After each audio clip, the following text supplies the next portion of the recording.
Ինչքանով որ հիշում եմ նախորդատական նիստին դուք ձեր բացատրությունները ապահովեցիք, ավելացնելու որևէ բան չունեք։ Ունենք պատվարժան դատարան։ Քանի որ եւ մեղադրանքի մեջ եւ ձեր հարցադրումների վերլուծելով հետո փորձեցի օրենքը պետական վերահսկողական ծառայության մասին նորից ուսումնասիրել, հիշում եք որ նման լիազորություն կա, ես եթե թույլ տաք կարդամ օրենքի համապատասխան հոդվածը, հարցը նրա մասին է, թե մինչև ավարտել ինչ նշանակություն իրականացրել, հա։ Ուրեմն պետական վերահսկողական ծառայության մասին օրենքի 5-րդ հոդվածի պետական ծառայության լիազորությունները 10-րդ կետը, առաջի կետի 10-րդ ենթակետը ասում է վերահսկող օբյեկտների կողմից այդ թվում պետական միջոցների կառավարման կամ ձևավորման հակաօրինական գործողությունների, չարաշահումների, վտանգի կամ հնարավոր վնասների առաջացման ռիսկերի դեպքում նշված ռիսկերի հիմնավորությունը պարզելու, գնահատելու կամ դրանք նվազագույնի հասնելու նպատակով իրավասու է առաջարկելու կասեցնել գործողությունները, գործարքների կատարումը, ինչպես նաև դրանց կնքման ուղղված ընթացակարգերը կամ գործողությունները։ Սա օրենքով պետական վերահսկողական ծառայությանը վերապահված լիազորություն է, ասացի, որ անպայման այս մասին ասեմ, որ ձեր հարցին ամբողջական պատասխանեցի, թե ինչ իրավասություններ ունեի կասեցնելու հետ կապված, այդ գործողությունները իրականացնելու հետ կապված։ Պատվարժան դատարան նաև շատ էր դատախազի կողմից ներկայացվում այն հանգամանքը, որ Սամվել Ադյանը անդադ ինձ ասել է, որ սա Զորաշենի համար է պետք անել, որպեսզի մեզ չմերժեն, հա։ Գործի նյութերից այս պահին ուղղակի չեմ կարող ասել, թե որ հատոր որ էջի մասին է, բայց հարցաքննության ժամանակ քննիչ Ոսկանյանը, որ այս գործը մանրակրկտորեն փորձել է կարել, իսկ հետագային խոսքում ավելի կոնկրետ կասեմ։ Ես կորեկտ եմ արտում հիմնավոր։ Չէ, դա ձեր դիրքորոշումն է առնվազն կանխավարկածը այն է, որ գործը կարել։ Պատվարժան դատարան թույլ տվեք, ես ձեր կանխավարկածը չընդունեմ, ես ունեմ հիմնավորումներ, դա իմ իրավունքն է ներկայացնելու, թե ես առնվազն դատական նիստի ընթացքում դուք իրավունք ունեք այդպես հիմնավորում։ Որ խնդրեմ ինձ հղում կանեք, թե որ իրավունքն է, որ ես չունեմ։ Հա, թե ինչ ինձ արգելող է, ինչ դա իրավական նորմա, որ իրանք չունեմ նման դատավարության կողմերին հարգելով պարտականությունը։ Ես դատավարության կողմ էստեղ դատախազն եմ, ես բազմից մեծ մասին ասել ենք դրական գործով մեղադրանքը, որով է գործը քննվել է։ Ես վիրավորական բան չեմ ասում, ես գործողությանն եմ գնահատական տալիս, բայց չեմ ուզում Բնական հատորները կարվել են, գործը քննվելուց հետո հատորները կարվում են, եթե դրան ավերաբերում չէ, դրան չի վերաբերում։ Լավ, ինչև է, լավ, բովանդակության անցնեմ, ես կարծում եմ տեխնիկի չկա, բայց բովանդակության անցնեմ, չեմ ուզում բանալու չէ, հատկապես, որ հարգում եմ։ Ուրեմ հարցը տալիս քննիչը Գևորգ Խաչատրյանին, պարզաբան եք Սուրբ Գրիգոր Լուսավորիչ բժշկական կենտրոնում։ Ուսումնասիրություն իրականացնելու վերաբերյալ հանձնարարագիրը Դավիթ Սանասարյանի կողմից ստորագրելու հանգամանքը ինչով է պայմանավորված եղել։ Պատասխանը նշեմ, որ այդ ուսումնասիրությունը կատարելու անհրաժեշտության մասին Դավիթ Սանասարյանը զեկուցել է Սամվել Ադյանը եւ հիմնավորել է, որ Սուրբ Գրիգոր Լուսավորիչ բժշկական կենտրոնում արկային մի շարք խախտումներ հեմոդիալիզի պարագաների ձեռքբերման մրցույթների հետ կապված։ Սամվել Ադյանը Դավիթ Սանասարյանին չի ասել, որ ուսումնասիրություն իրականացնելու նախաձեռնությունները իրականում կապված է եղել նաեւ այն հանգամանքով, որ Զորաշեն ՍՊԸ-ն չի հաղթել հայտարարած մրցույթում եւ մենք ցանկացել ենք Սուրբ Գրիգոր Լուսավորիչ բժշկական կենտրոնի պատժել։ Սա եւս մի ապացույց է, այստեղ իրականության մասին է։ Երբևիցե նման նախադասություն, նման խնդրանք, երբևիցե ինչ չի եղել պատվարժան դատարանը։ Այսինքն չանդրադառնալով ձեր դիտողությանը, այնուամենայնիվ սա նրա մասին է, որ իրականությունից կտրված, հետո գալիս է Սամվել Ադյանի դիմումները, որ խնդրում եմ առանց պաշտպանի ինձ հարցակնեք, 4 դիմում իրար հետևից եկել է։ Բայց դրանից առաջ մի հատ բան կար, որ կարծում եմ հարգելի մեղադրողը լավ չի հիշում կամ չի ուզում որ դա հիշեցվի դատարանը։ Գևորգ Խաչատրյանն էլ ամենաբովանդակ գրություն գրել։ Դրանից շատ առաջ Գևորգ Խաչատրյանը ու Սամվել Ադյանը իրար հետ կալանավայրում կապ չեն ունեցել, բայց նույնաբովանդակ դիմումները քննիչին, քննիչ Ոսկանյանի նույնաբովանդակ դիմումները տարբեր ամսաթվերին գրում են, որ առանց պաշտպանում ես, եթե ցանկանում եք կարող դա տրամադրենք։ Առանց պաշտպանում ես հարցակնեք կարևոր բան ունենք ասելու։ Սրանից եմ ենթադրում, որ այս գործը քրեական օրենսգրքի նորմերով չի իրականացվել, այլ պետք է եղել, որ Դավիթ Համասարյանի վերաբերյալ նման գործ կարվի 1000 ներողություն։ Դա իրականություն է դարձել։ Այսքանն այս պահին ուրիշ մի բան էլ ավելացնեմ։ Այդ արդեն ես չեմ կարող ասել, այսինքն ենթադրություններ ունեմ։ Ես իմ ենթադրություններ ունեմ, եթե հետաքրքիր է ասեմ, որ խանգարող հանգամանքներ են, ինձ պետք է ազատվել այդքան բան։ Մի բան էլ ավելացնեմ։ Նախորդ նիստին ինձ մերձագրվեց մի բան, ենթադրություն բառը ավելացնելով մեղադրողի կողմից, թե ենթադրում է, որ այդ առանց պաշտպանների է խնդրել, որ իրեն հարցակնեն, որովհետև մտածել է, որ իմ մարդիկ են։ Կրկին թույլ տվեք առանց ամենայն հարգանքով ասել հետևյալը, որ կամ դատախազը գործից լավ տեղյակ չի, կամ տեղյակ լինելով փորձում է փաստերը խեղաթյուրել, որովհետև այդ դիմումներից առաջ ու հետո գործի նյութերում կամ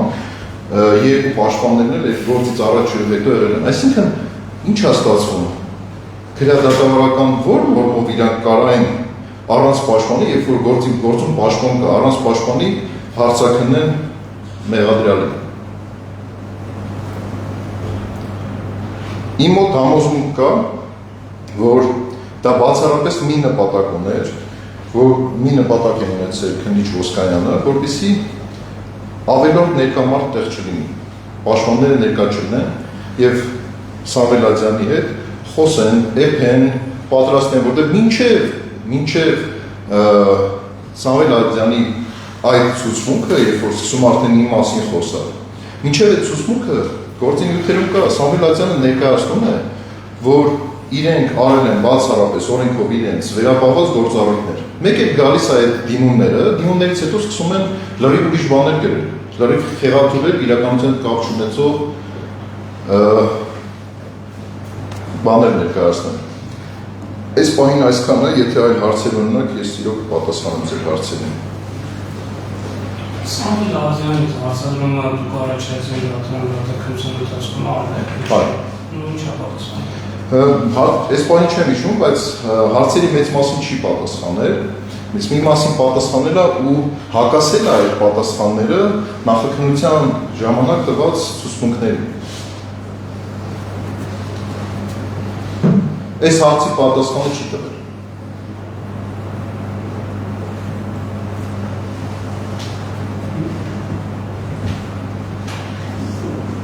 Վերջ։ Պաշտպանության կողմը ավելացնելու էլ ոչ մի անցնենք հաջորդ փուլին, կողմերը միջնորդություններ ունեն։ Դու։ Ոչ։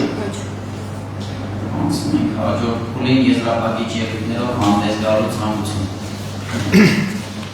Պատվարժան դատան, ըստ էության նախորդ դատական նիստերին ես շատ հանգամանորեն անդրադարձա Առաջի Ացյանի դատանի կողմից կայացված դատական ակտի իրավաչափությանը, ըստ էության գտնում եմ, որ այն ամբողջովին անհիմն է եւ պետք է վերականգնվի, մասնավորապես ես շատ հստակ կերպով դատարանին բավականին մանրամասնորեն ներկայացրեցի այն հանգամանքները, թե ինչպես է դատական ակտում նկարագրված հանգամանքները որևէ առնչություն չունեն հաստացի քրեական վարույթի նյութերի հետ, չեն բխում քրեական վարույթի նյութերից, նախաքննական նյութերից, եւ ավելին, ինչը բացարձակ տարօրինակ է, նույնիսկ չեն բխում դատարանի կողմից դատաքննության ընթացքում արդեն հարցաքննված վկաներից, ուսմունքներից, հետազոտված ապացույցներից, դատարանի կողմից չգիտեմ, պատվարժան դատան ամեն դեպքում չխախտելով կոռեկտությունը առնվազն, եթե այս ձևակերպումով տամ, առնվազն ոչ ճիշտ եւ սխալ մեկնաբանություններ են տրվել բազմաթիվ հարցերի։ Այդ թվում է պաշտպաններով, մեղադրյալների պաշտպաններով արձակում բացնելու հանգամանքներին, որոշակի հանգամանքներ իրար հետ մեկնաբանելու, այսպես ասած, տրամաբանությանը, որովհետև ըստ էության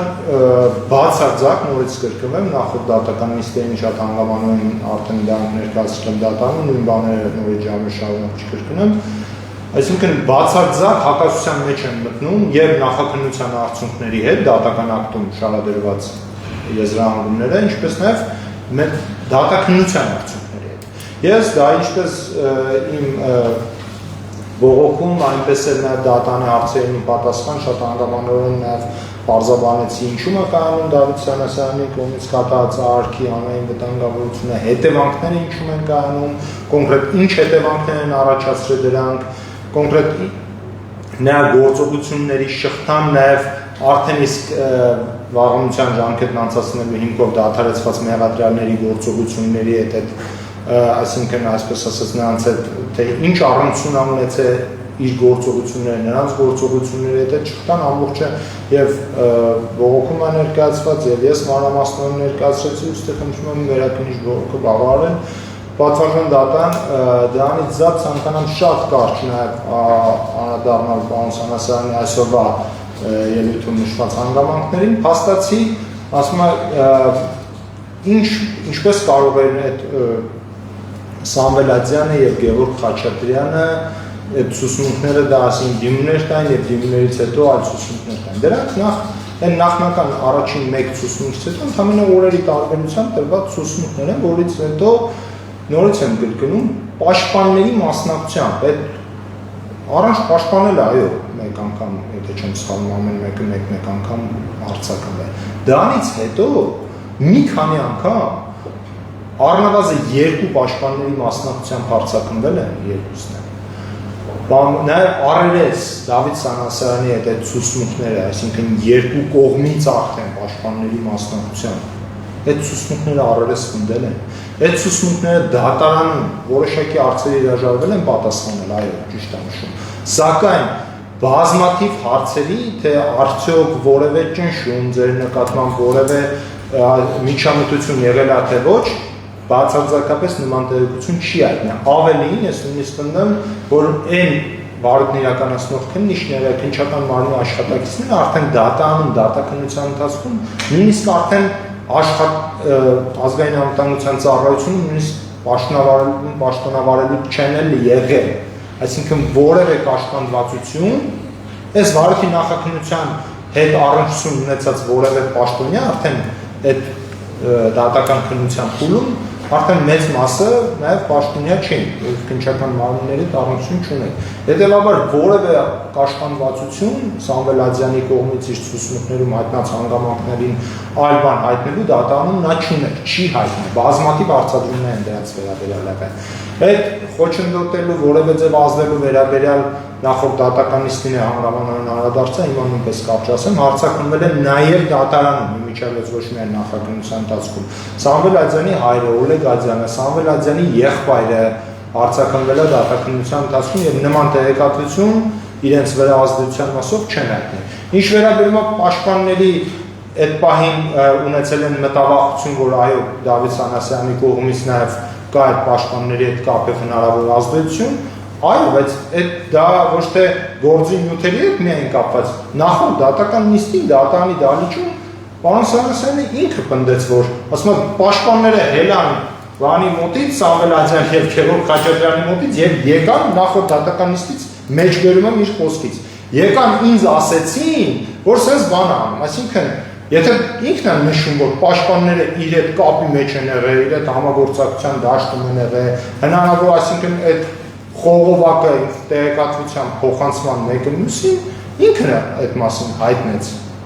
Հիմա եկել ենք իրը հայտնացից, ես ասում եմ մեղադրողը sense բան ասեց, մեղադրողը չասեց, ինքը ասեց։ Հետևաբար այս պայմաններում գտնում եմ, որ ամբողջությամբ ելույթում ներկայացված հանգամանքները ոչ թե հերքվել են իմ խոսքով, մեղադրանքի կողմի խոսքով կամ մեղադրանքի կողմի վերլուծություններով կամ եզրահանգումներով այդ ամբողջը հերկվել է դատաքննության արդյունքներով առաջացանի դատանում։ Այդ ամբողջը հերկվել է քրեական բարիքի նախաքննության, որի նյութերը ամբողջությամբ ձեր տրամադրության տակ է։ Ինքն էլ կարող է, չէ՞,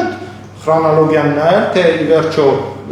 Սամվելյանը եւ հարցակնվեց, հետո եւ դիմում տվեց, դրանից հետո քանի անգամ պաշտպանների հետ հարցակնվեց, առերես խնդեց, դրանից հետո ընդհանրապես ես այդ հարցը պարոն Սանասյանին առաջացանի դատանում եմ տվել, լավ,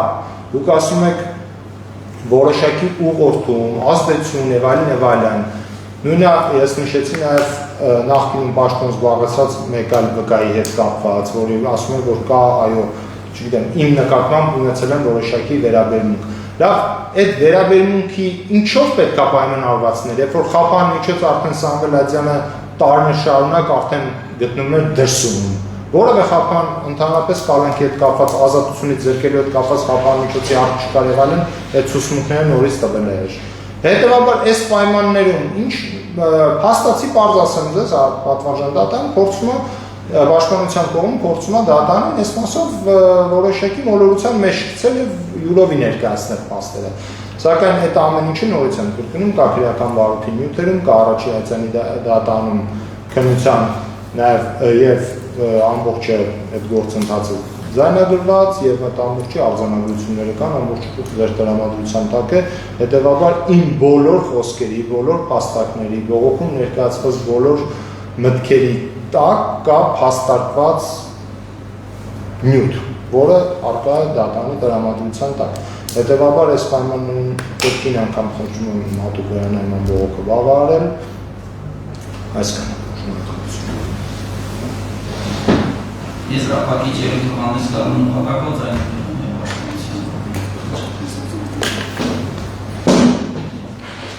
Հարգելի պատվարժան դատարան, որպեսզի չկրկնվեն պաշտպանության կողմից ներկայացված նախկինում արդեն դիրքորոշումները, իրավական հիմնավորումները, ուղղակի ամփոփ ձևով ներկայացնել եզրափակիչ երևույթը, մասնավորապես գործում այսինքն դատարանի կողմից իրավաչափության տեսքով իրավաչափ չեն գնահատվել գործում առկա ապացույցները, նախաքննական ցուցմունքները, այս առումով դատարանը առավել քան իրավաչափ է գնահատել գործում առկա ապացույցներին, ինչպես նաև նախաքննական ցուցմունքները, այն որ դատական ակտում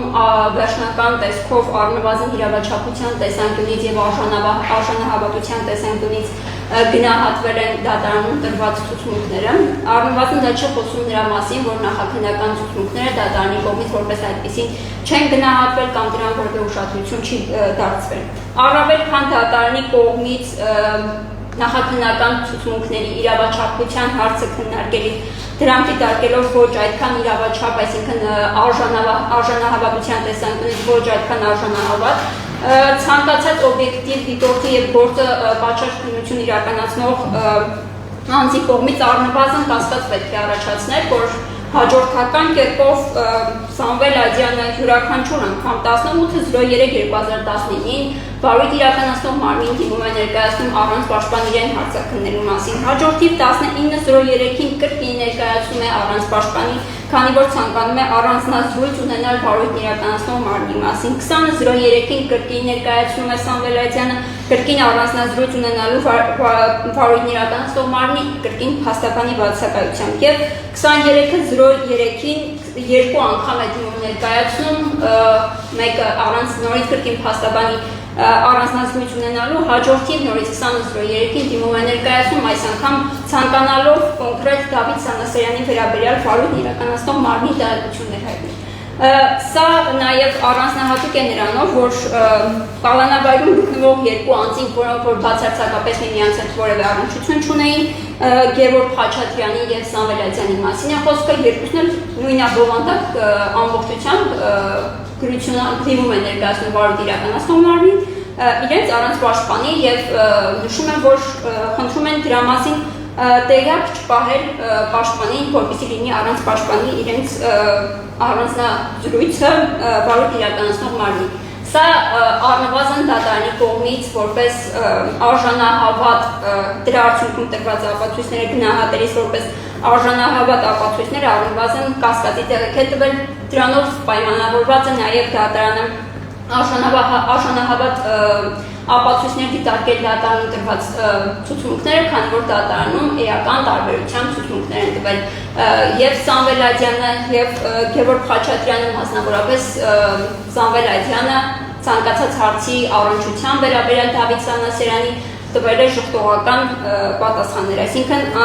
գրեթե ամբողջությամբ հերքելով իր նախաքննական տված ցուցմունքները։ Այսպիսով դատախազության կողմից այդպես էլ վնասի կոնկրետ պատճառահետևանքային կապի արդյոք Դավիթ Սանասարյանի ուղիղ միջնորդության կամ Դավիթ Սանասարյանի գործողությունների արդյունքում պատճառված վնասի մասին։ Այդպես էլ չիմացանք կոնկրետ որն էր պատճառված վնասը եւ արդյոք արկային կոնկրետ պետական մարմիններ կամ անձինք, ովքեր որ Դավիթ Սանասարյանի կոնկրետ գործողությունների արդյունքում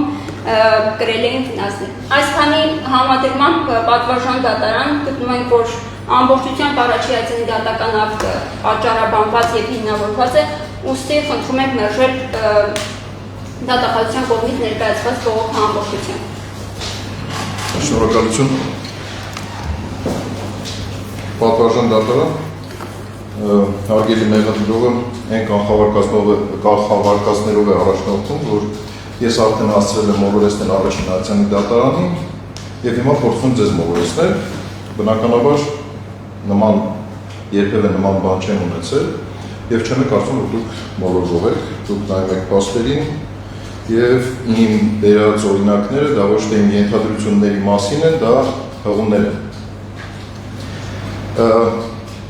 Հարգելի մեղադրողը, երբ որ ասում է, որ այն անձինք, ովքեր որ մեղադրել են գործը, երբ որ դատարանում են, նրանք արդեն չեն աշխատել ազգային անվտանգության ծառայության քննչական դեպարտամենտում։ Կիսով է ճիշտ, որովհետև իմ կողմից նշյալ Ոսկանյանը ազատվել է գործից, բայց մնացածը շարունակել է իրենց աշխատանքը։ Ավելի Երիցյանը այդ ընթացքում վարչապետի կողմից ստացել է պարգև, պետական պարգև է ստացել։ Ինչ վերաբերվում է, թե նրանք չկային, այդ ոնց պետք է ճնշվեին, ես չեմ հասկանում, այստեղ միայն մարդիկ չկան։ Այդ կառույցը անձերով չի, այսինքն նրանց վախ եղել է կառույցից։ Ու չեմ կարծում, որ ինչ-որ անձից էին վախենում այնտեղ Ոսկանյանից կամ Երիցյանից կամ մի ուրիշ մեկից։ Այսինքն կառույցի հետ են խնդիր ունեցել, բիզնեսմեններ են նրանք, ասեն վախենում են, որ հետո իրենց բիզնեսում խնդիր ունենան։ Ինչ վերաբերվում է այն հղմանը, թե ես եմ ներկայացրել, որ կապը կա, ես ներկայացրել եմ, որ իրենց վստահորդի շահերը իրականացնելու համար եկել են ինձ դիմել են, որպես պետական վերահսկողական ծառայության ղեկավարի։ Ասել են հետևյալը, խնդրում են ներկայացրեք վարչապետին, որ այս ամեն ինչի նպատակը ձեր դեմ գործ կարելն է։ Խնդրում եմ, այս փոխանցեք վարչապետին։ Ես ինքս փոխանցել եմ վարչապետին, ես նրանց հետ անձնական ոչ մի կապ չեմ ունեցել։ Փոխանցել եմ վարչապետին, վարչապետը ասել է, որ փաստաբանները հրապարակային հայտարարություն անեն, նրանք էլ հրաժարվել են հրապարակային հայտարարություն անելուց։ Ողջ պատմությունը սրա մասին է։ Ինչ վերաբերում է, որ իմ գործունեության արդյունքում պետությունը տուժել է, ես նորից եմ ուզում շատ կարևոր հանգամանք շեշտել, որ իմ գործողության արդյունքում անկախ նրանից, թե ինչ-որ խութեր են հետևել, որ անձամբ իմ հետ կապված չի եղել։ Իմ գործունեության արդյունքում պետական բյուջեը վերականգնել 417 միլիոն դրամ, այն կազմակերպությունը, որը որ լրատվամիջոցներով ասում է ռեկետ են անում պետական մակարդակով, այդ կազմակերպության ղեկավարը քննչականը դիմել, ասել է, որ պետությանը վնաս են պատճառել, քննչականը մինչև այդ հաղորդագրություն է տարածել, որ պետությանը այսքան վնաս են պատճառել, կամովի գնացել է, ներկայացրել է, որ ինքը պատրաստ է այդ գումարը վերադարձնել ու վերադարձրել է պետական դեպոզիտարիան։ Ասացի նաև, որ այնտեղ բժշկական կենտրոնի փոխտնօրենն է իր մեղքը ընդունել եւ այլն եւ այլն։ Բայց իմ տված ես համեստ մարդ եմ առասարակ, բայց քանի որ այսպես ներկայացնում ես, ուզում եմ նաև ներկայացնել արդյունքում նաև ինչ է եղել։ Արդյունքում մինչև օրս պետական վերահսկողական ծառայության կողմից ներկայացած չափորոշիչներով տեղի ունեն գնումներ եւ նախին 20 ի տարբերություն նախին 20 տարվա, որ երկու կազմակերպություն շահել են միշտ նույն տենդերները, Արդյունքում այդ կազմակերպություններից մեկը, չգիտեմ, այս պահի դրության պարոնման մասնակցի թե չէ, իսկ մնացած բոլոր տեղերում օրենքի տառը պահպանվում է։ Եվ մինչ օրս չկա որևիցե այս հարցով փորձաքննություն, որ մեր կողմից առաջարկածի արդյունքում հիվանդների մարդկանց կյանքին վտանգ է սպառնացել։ Մինչ օրս նման բան չկա։ Դա զուտ ենթադրություններ ա եղել, եւ հետո եթե անգամ պետական վերահսկողական ծառայության աշխատակիցների կողմից ներկայացվել է ոչ համապատասխան չափորոշիչներ ու սկզբից մերժել են այդ օրենքները, հետո ինչի համար բժշկական առողջապահության նախարարության գլխավոր քարտուղարը գրությունը բոլոր վկներին ուղարկել է որպես օրինակելի ձև այն առաջարկները, որոնք որ պետական վերահսկողական ծառայությունն են։ Այս պարագայում ես անկեղծ չեմ հասկանում, թե իմ մեղավորությունը ինչու է կայանում, ես չեմ հասկանում, թե ինչի համար է դատախազությունը փորձում պետական միջոցները վատնել նման ոչ մի բան իրանից ոչ մի բան չներկայացնող գործի վրա ու նաև իմ բարի համբավի հետ է խաղում։ Դուք որ ասում եք, ես ասում գործ կարել է վիրավորում եմ իրանց, բայց այս 8 տարի ինձ վիրավորում եմ պատվարժան դատարան։ 8 տարի մարդկանց մոտ է հարց ամնացել։ Այս մարդը ամբողջ կյանքը խոսացել է կոռուպցիայի դեմ, բայց միանգամից պաշտոնը ստացավ մոռացավ իր խոսած։ Բայց դրանից ավելի մեծ վիրավորում են ո՞րն է։ Այսքանը շնորհակալություն։ Իմ դատարանը հաստատի ավարտեց ողքի քննությունը, լսել է ողք ավելի բացատրությունները, լսել է ներկայացած ողքի վերաբերյալ պաշտպանության բացատրությունները, սակայն դատարանին որոշակի ժամանակ էր անհրաժեշտ ներկայացված բացատրությունները ողքի փաստարկների, ինչպես նաև քրեական գործի նյութերի հետ համադրելու նպատակով։ Դրանից ելնելով դատական նիստը հետաձգում նշանակում է մեկ այլ հերթի հաջորդ դատական նիստի կողմերի մասնակցություն պարտադիր չի, ցանկությամբ կարող եմ ներկայացնել դատարանը, եթե լրացուցիչ գործողություններ կատարելու անհրաժեշտություն չտեսնի, դատական նիստը բացելու է, էկրանա առանցին սենյակ դատական ակտ կայացնելու։